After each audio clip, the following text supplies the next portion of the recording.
El secretario de Estado de Estados Unidos, Marco Rubio, respondió ante el Senado sobre el proceso de transición en Venezuela y no descartó que en unas futuras elecciones participen expartidarios del chavismo. Mientras tanto, en Venezuela, el hijo de Nicolás Maduro descartó que se vaya a declarar la falta temporal de su padre. Marco Rubio se reunió con Marina Corina Machado en Washington y la líder de la oposición venezolana se mostró respaldada tras las palabras del secretario de Estados Unidos. El presidente de Estados Unidos, Donald Trump, lanzó una advertencia al alcalde de Minneapolis, Jacob Frey, tras su negativa a aplicar la nueva ley antimigración en esa ciudad, una medida que ha generado un choque político entre el gobierno federal y autoridades locales. El presidente de Estados Unidos, Donald Trump, amenazó con una operación e intervención militar como la que ejecutó en territorio venezolano al régimen iraní. En un mensaje en su cuenta Truth Social, el líder republicano aseguró que la flota que envió al Medio Oriente está lista para cumplir con su misión con rapidez y violencia si es necesario.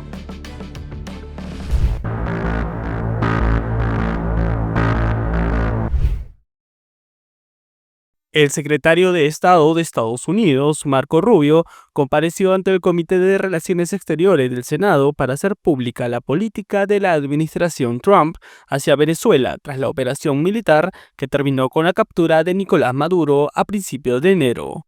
Fue la primera vez que Rubio enfrentó preguntas abiertas de los legisladores sobre ese controvertido operativo y el rumbo geopolítico de la región. Sobre la transición política, Rubio advirtió que no será rápida ni sencilla. Señaló que Estados Unidos está en una fase de estabilización con las autoridades locales y remarcó que avanzar hacia una democracia plena llevará tiempo y requerirá progreso medible en los próximos meses. En caso de unas posibles elecciones, Rubio no descartó que expartidarios chavistas participen en ellas. La única manera de tener una Venezuela libre y próspera, un aliado de Estados Unidos, es donde todos los sectores de la sociedad tengan participación en la política. Y eso incluye mucha gente que está en el exterior y hasta la oposición. La oposición es muy diversa. Hay miembros de la oposición que fueron parte del chavismo. Hay miembros de la oposición que nunca han sido chavistas, como María Corina Machado. Así que esos sectores tienen que tener representación. Así que tiene que haber una reconciliación interna que permita la participación de estas voces en la vida política del país. En sus declaraciones iniciales, Rubio rechazó que Estados Unidos esté en guerra con Venezuela y afirmó que la operación fue un esfuerzo limitado de cumplimiento de la ley, no una ocupación militar, señalando que no hay tropas estadounidenses desplegadas en tierra en ese país. La cuestión de la industria petrolera venezolana fue otro foco del debate. Rubio explicó que las licencias otorgadas para vender crudo bajo control estadounidense son una respuesta temporal ante la falta de capacidad de almacenamiento en Venezuela y que el plan a largo plazo es que el país restablezca un programa energético normal y competitivo en el mercado global. El secretario de Estado también defendió lo que llamó una cuarentena naval en lugar de una escalada militar mayor, subrayando que la cooperación de las autoridades venezolanas, como la identificación de buques supuestamente violando sanciones, ha sido significativa hasta ahora. A pesar de su énfasis en la cooperación, Rubio no descartó por completo el uso de la fuerza y otros métodos de presión, y la diplomacia no logran asegurar la cooperación máxima de las fuerzas internas en Venezuela. Durante su presentación ante el Senado, el secretario de Estado de Estados Unidos, Marco Rubio, destacó que la líder opositora venezolana María Corina Machado, actual Premio Nobel de la Paz, puede formar parte del proceso de transición, aunque aclaró que su inclusión dependerá de cómo evolucione la situación en el país.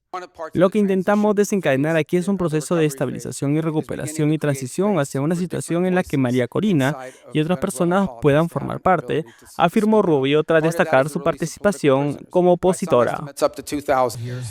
Conozco a María Corina desde hace 12 años o más. He interactuado con ella mucho y de hecho hoy me voy a reunir con ella. Nos reunimos hace un par de semanas. La realidad es esta. Y María Corina lo reconocería. Ella se sintió muy decepcionada y también los venezolanos en mi estado. No fue lo que me dijo a mí. Pero le puedo decir lo siguiente. En este momento, nos guste o no, los elementos de control en el país, la gente con las armas y las instituciones del gobierno, están con el régimen. Horas después de su intervención en el Capitolio, Rubio se reunió en Washington con Machado en un encuentro que busca fortalecer la coordinación entre Estados Unidos y la oposición venezolana y explorar cómo su liderazgo podría integrarse en una etapa posterior del proceso político. Rubio y Machado conversaron sobre el futuro político del país, el rol de la sociedad civil y la importancia de integrar a distintos sectores opositores en un proceso que, según el senador, no puede prolongarse indefinidamente, en un día que ha significado importante por el respaldo público de Estados Unidos hacia la líder de oposición. Tras la reunión, la líder venezolana indicó que existe un respaldo de sectores internacionales, incluido Estados Unidos, para avanzar hacia un proceso político que respete la soberanía del pueblo venezolano y garantice que todos los actores democráticos puedan participar libremente. Y hoy yo puedo asegurarle a los venezolanos que la transición a la democracia tendrá lugar porque tenemos el respaldo de las democracias más importantes del mundo y muy especialmente del gobierno del presidente Trump y de su secretario de Estado, Marco Rubio, que es sin lugar a duda una de las personas que mejor entiende lo que ocurre en el hemisferio y la amenaza que las fuerzas del crimen que se han instalado en Venezuela representan para este país. Este acercamiento entre Rubio y Machado ocurre en medio de un momento político de alta tensión y cambios en Venezuela, después de la captura de Nicolás Maduro y la negociación con autoridades interinas como Delcy Rodríguez, lo que ha generado debates tanto dentro de la oposición como entre aliados internacionales sobre cuál debe ser el papel de cada sector en la reconstrucción democrática de Venezuela. El hijo del derrocado líder del régimen chavista Nicolás Maduro Guerra, descartó este martes que se vaya a declarar la falta temporal de su padre, una figura constitucional que sería necesaria para activar un cronograma de elecciones presidenciales en Venezuela. Maduro Guerra señaló que la actual situación no se encuadra con ese mecanismo y que, por lo tanto, no existe un lapso legal corriendo para convocar elecciones bajo ese marco jurídico. No está planteado elecciones. Fíjate que la sentencia del Tribunal Supremo de Justicia es extraordinaria, el mismo 3 de enero de la noche. Hay que leerla. Fíjate que el Tribunal Supremo de Justicia no legitima el secuestro y por lo tanto no declaramos la falta temporal. La Constitución venezolana establece que, ante una falta temporal del presidente, la vicepresidenta debe asumir el mando por un periodo de hasta 90 días prorrogables, mientras que se organizan los comicios. Sin embargo, Maduro Guerra y otros representantes del chavismo han argumentado que no hay una causa legal para activar este mecanismo, calificando la captura de su padre como un secuestro ilegítimo y rechazando que esto constituya una situación de ausencia temporal conforme a la ley venezolana. Esta narrativa ha sido respaldada por el Tribunal Supremo de Justicia, que ha evitado aplicar formalmente el artículo constitucional que daría pie a las elecciones. La postura de Maduro Guerra también se inscribe en un contexto más amplio del rechazo del chavismo a la intervención de Estados Unidos.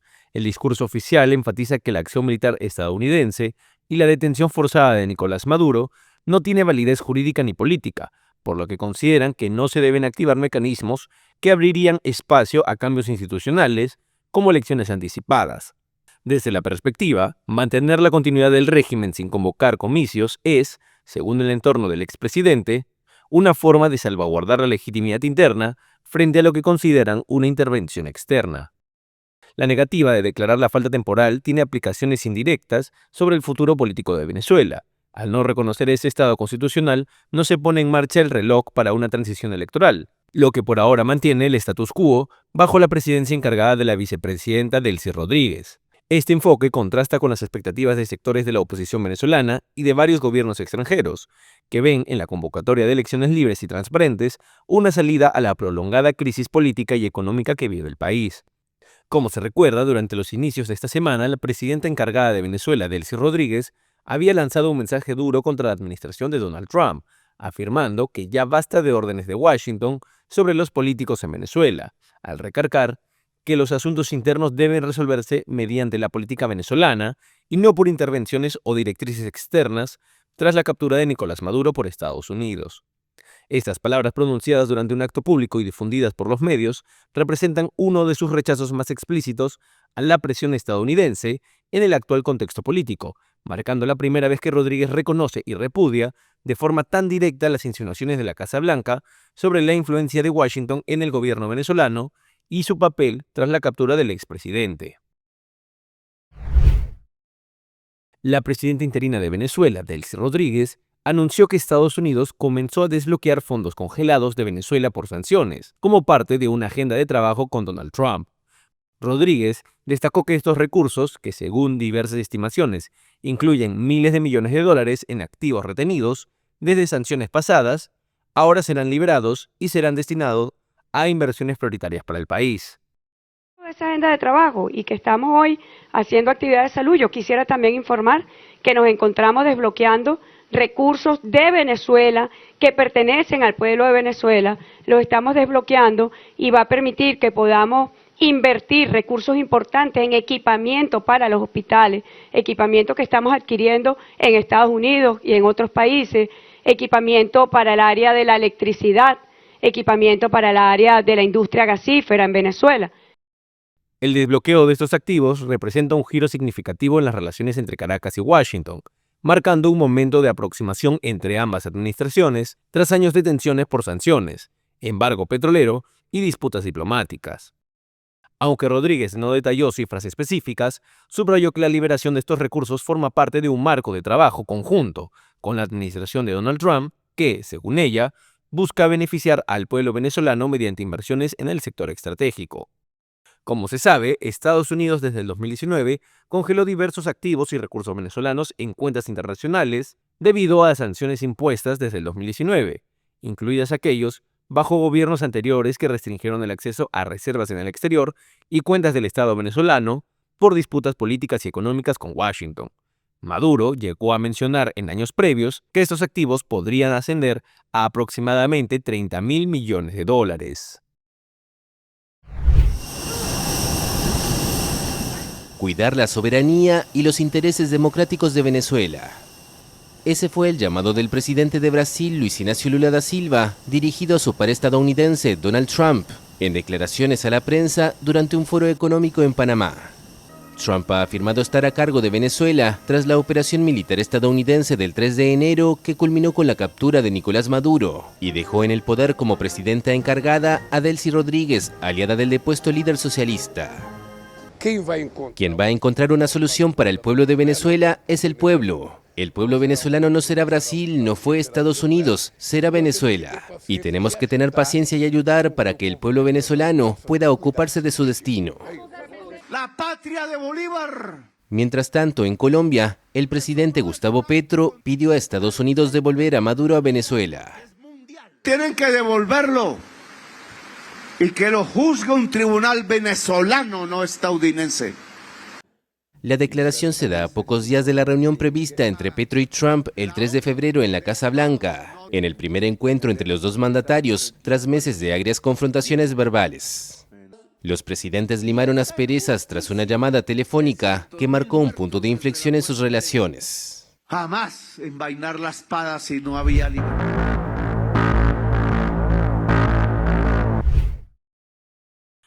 El presidente de Estados Unidos, Donald Trump, lanzó una advertencia al alcalde de Minneapolis, Jacob Frey, tras su negativa a aplicar la nueva ley anti-inmigración en esa ciudad, una medida que ha generado un choque político entre el gobierno federal y autoridades locales. En un mensaje difundido por redes sociales, Trump aseguró que Frey, que se ha declarado en contra de aplicar esta normativa en su jurisdicción, está jugando con fuego, al rechazar lo que el presidente considera una herramienta fundamental para el control migratorio y la seguridad pública. La advertencia presidencial subraya la tensión entre diferentes niveles de su gobierno sobre cómo manejar la política migratoria dentro del país. La ley en cuestión, promulgada por el gobierno federal, fue diseñada para fortalecer la cooperación entre agencias locales federales en la identificación y detención de personas sospechosas de estar en el país de manera ilegal. Entre otras cosas, exige que las autoridades locales colaboren con las órdenes de detención del ICE y compartan información sobre personas con antecedentes migratorios irregulares o con órdenes de deportación pendientes. El alcalde de Minneapolis, por su parte, ha defendido su decisión, argumentando que la aplicación estricta de esa ley podría erosionar la confianza entre las comunidades migrantes y las autoridades locales, y así comprometer la seguridad pública. Las autoridades municipales han señalado que muchas personas indocumentadas son víctimas o testigos de delitos y que un enfoque de aplicación agresiva podría disuadirla de colaborar con la justicia. La negativa de Frey también se inscribe en el marco de las ciudades santuario, jurisdicciones que adoptan políticas diseñadas para limitar la cooperación local con las autoridades federales de inmigración. Minneapolis se ha alineado en varias ocasiones con este enfoque, argumentando que priorizar la seguridad comunitaria y los derechos civiles es esencial para mantener relaciones de confianza entre residentes y el cuerpo policial. La congresista demócrata estadounidense Ilhan Omar fue atacada durante un mitin la noche del martes en la ciudad de Minneapolis. La legisladora de origen somalí acababa de instar al gobierno de Donald Trump a revertir su rumbo actual de la campaña de deportación en el estado de Minnesota. Pidió abolir el Servicio de Inmigración y Control de Aduanas y llamó a la secretaria de Seguridad Nacional, Kristi Noem, a renunciar o enfrentar un juicio político. De pronto, un hombre se levantó de la primera fila, hizo un comentario y roció con una jeringa un líquido desconocido a la congresista, antes de ser reducido por guardias de seguridad. Somos fuertes en Minnesota y nos mantendremos resilientes frente a lo que sea que intenten arrojarnos. Minneapolis ha sido escenario de protestas contra las redadas anti-inmigración del gobierno republicano, y donde 2 estadounidenses murieron en las últimas semanas a manos de agentes federales. Trump había arremetido más temprano el martes contra Omar y Somalia durante un discurso en Iowa, diciendo que la congresista nacida en Mogadiscio viene de un país que es un desastre.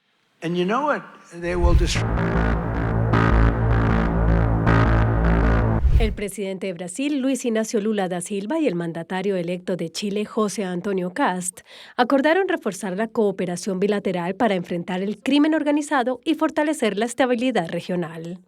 El encuentro se realizó la noche del martes en la ciudad de Panamá, en el marco del Foro Económico Internacional de América Latina y el Caribe. Durante la reunión, ambos líderes se comprometieron a profundizar las relaciones en seguridad pública y a ampliar la cooperación en áreas como infraestructura, energías renovables, comercio y turismo. Así lo dejó ver Lula en sus redes sociales. Además, el mandatario de Brasil destacó el proyecto Rutas de Integración Suramericana, que busca mejorar la conectividad regional mediante corredores bioceánicos con puertos chilenos. El foro, organizado por el Banco de Desarrollo de América Latina, CAF, reúne a varios líderes de la región en Ciudad de Panamá para debatir el posicionamiento de América Latina en el escenario global.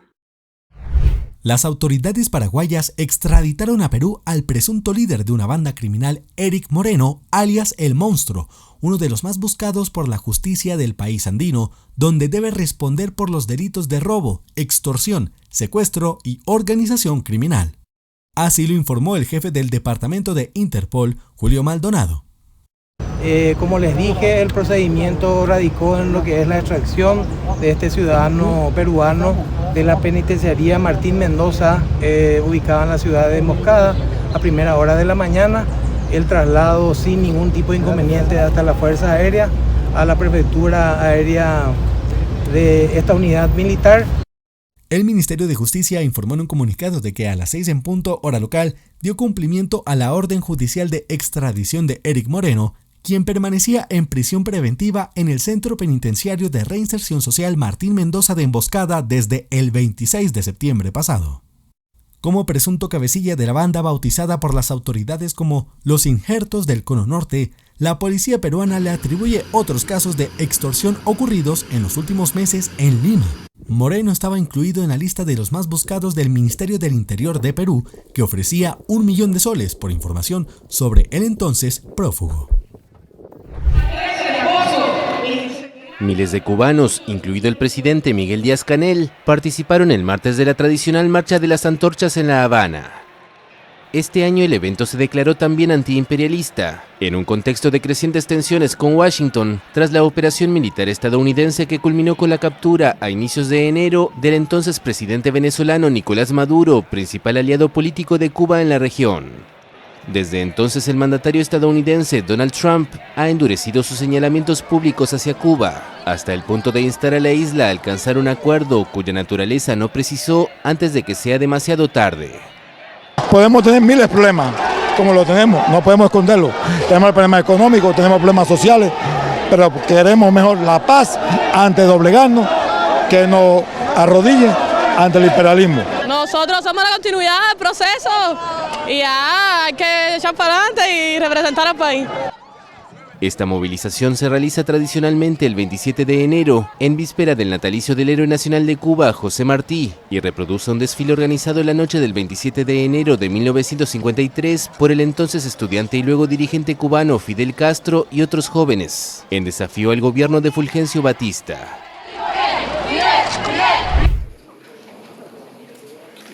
Colombia anunció el martes la imposición de nuevos aranceles para productos ecuatorianos. La decisión fue tomada en respuesta a las tarifas aplicadas por Ecuador, cuyo presidente Daniel Noboa señala un abandono de la frontera en materia de seguridad por parte de su vecino.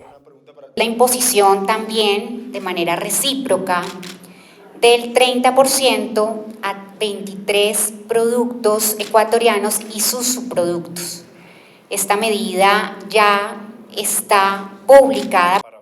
Ya son cerca de medio centenar los productos ecuatorianos a los que Colombia aplicará un gravamen especial, además de suspender la venta de energía eléctrica vital para abastecer la demanda interna de electricidad en Ecuador.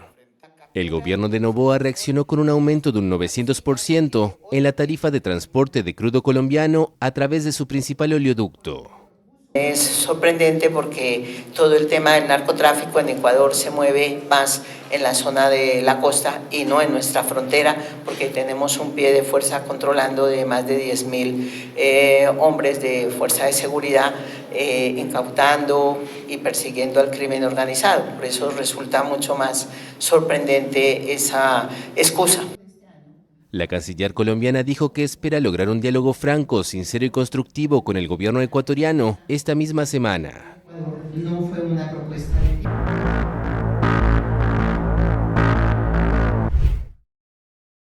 El presidente de Estados Unidos, Donald Trump, amenazó con una operación e intervención militar como la que ejecutó en territorio venezolano al régimen iraní. En un mensaje en su cuenta de Truth Social, el líder republicano aseguró que la flota que envió a Medio Oriente está lista para cumplir su misión con rapidez y violencia, si es necesario, por lo que pidió a las autoridades iraníes que lleguen a un acuerdo. Una enorme armada se dirige a Irán, se mueve rápidamente, con gran poder, entusiasmo y propósito. Es una flota más grande liderada por el portaaviones Abraham Lincoln que la enviada a Venezuela. Al igual que Venezuela, está lista, dispuesta y capacitada para cumplir rápidamente con su misión, con rapidez y violencia si es necesario, señaló Trump en su mensaje.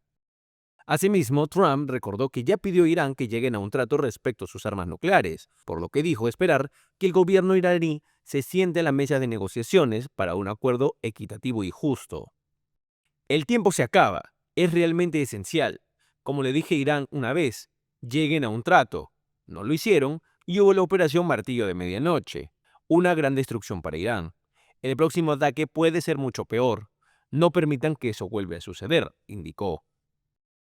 El mensaje del republicano llega después de que llegara a Medio Oriente una flota de la Armada estadounidense que Trump había ordenado dirigir hacia Irán tras las protestas que sacudieron al país desde finales de diciembre del 2025.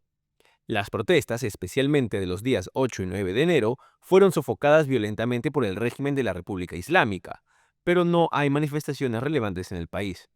A pesar de las amenazas de Estados Unidos, el régimen iraní, por su parte, señaló este miércoles que considera que es más probable una confrontación bélica que una negociación con Estados Unidos, tras los días de incremento de tensión entre ambos países, por la decisión de Trump de enviar esta flota a la zona. El presidente de Rusia, Vladimir Putin, aseguró este miércoles al presidente de Siria, Ahmed al-Shara, que Rusia está dispuesta a participar en la reconstrucción de Siria tras más de una década de conflicto. Durante su reunión en Moscú, Putin afirmó que las relaciones entre ambos países han superado el estancamiento en el ámbito económico y subrayó que hay mucho que reconstruir en Siria, por lo que las empresas rusas están dispuestas a implicarse en esa tarea conjunta en el nuevo escenario político tras la caída de Bashar al-Assad.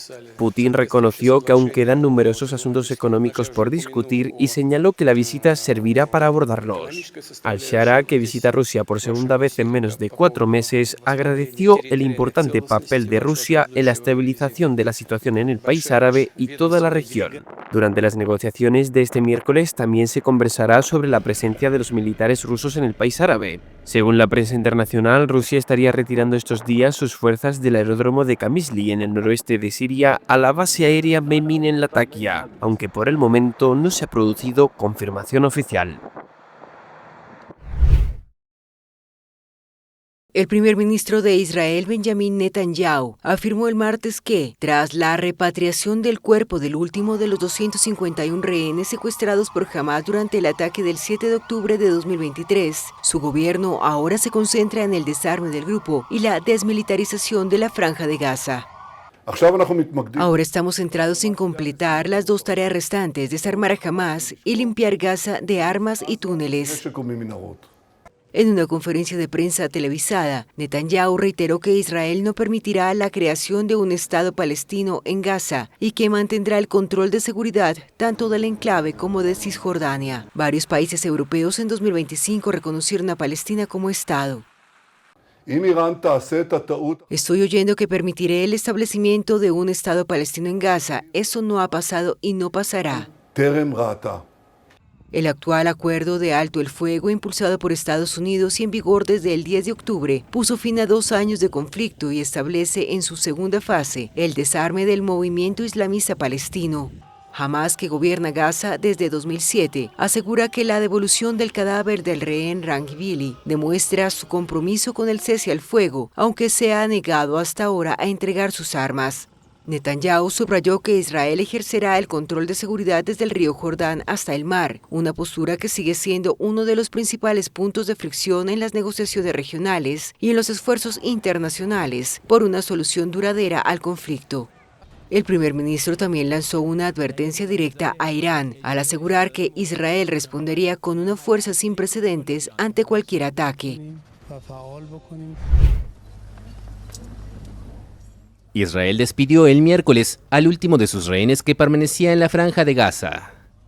La ceremonia, abierta al público, se organizó en Meitar, la ciudad natal de Rangvili, y estuvieron presentes el primer ministro Benjamin Netanyahu y el presidente Isaac Herzog. Su regreso es un momento muy importante para la nación, un momento en el que, como han dicho, el orgullo es más fuerte que la tristeza. En este momento les pido como presidente del Estado de Israel, en nombre del Estado de Israel, que nos perdonen por no haber estado ahí para él, que nos perdonen por haberles hecho esperar, junto con tantas otras familias, el regreso de su ser querido durante tantos días largos y angustiosos.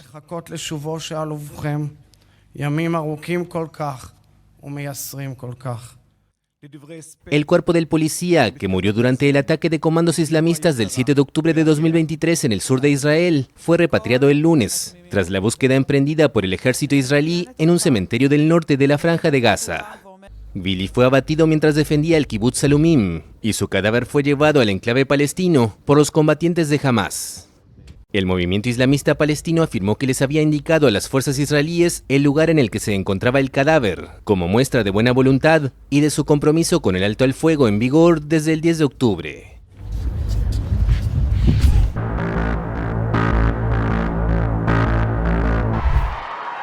El Papa León XIV llamó este miércoles a la comunidad internacional a permanecer siempre alerta para evitar que el horror del genocidio vuelva a caer sobre ningún pueblo, al tiempo que reclamó un mundo libre de antisemitismo y persecución.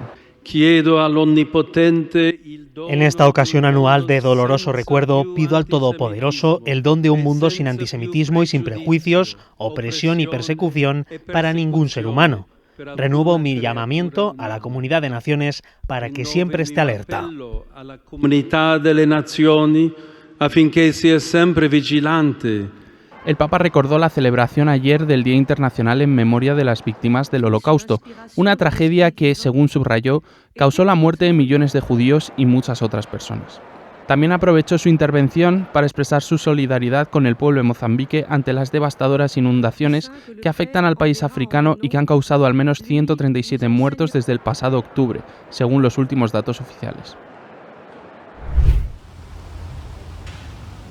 Las fuertes lluvias y los intensos vientos que azotaron Portugal durante la madrugada del miércoles dejaron casi una decena de muertos y cuantiosos daños materiales, principalmente en la región de Lisboa y en el centro del país. La tormenta Christine descargó intensos aguaceros y provocó rachas de viento de hasta 150 km por hora, causando la caída de árboles, inundaciones y deslizamientos de tierra en distintas zonas del territorio portugués. Como consecuencia, los equipos de emergencia atendieron alrededor de 1.500 incidentes, mientras que hasta 850.000 hogares e instituciones quedaron sin suministro eléctrico durante las primeras horas del día. La situación obligó además al cierre o bloqueo parcial de numerosas vías de comunicación, incluida la principal autopista que conecta Lisboa con el norte del país. Ante este escenario, el gobierno portugués calificó a Christine como un fenómeno climático extremo. La tormenta continuó su desplazamiento hacia el este y alcanzó España la mañana del miércoles, donde provocó fuertes nevadas en Madrid, lo que llevó a las autoridades a recomendar a la población evitar desplazamientos innecesarios.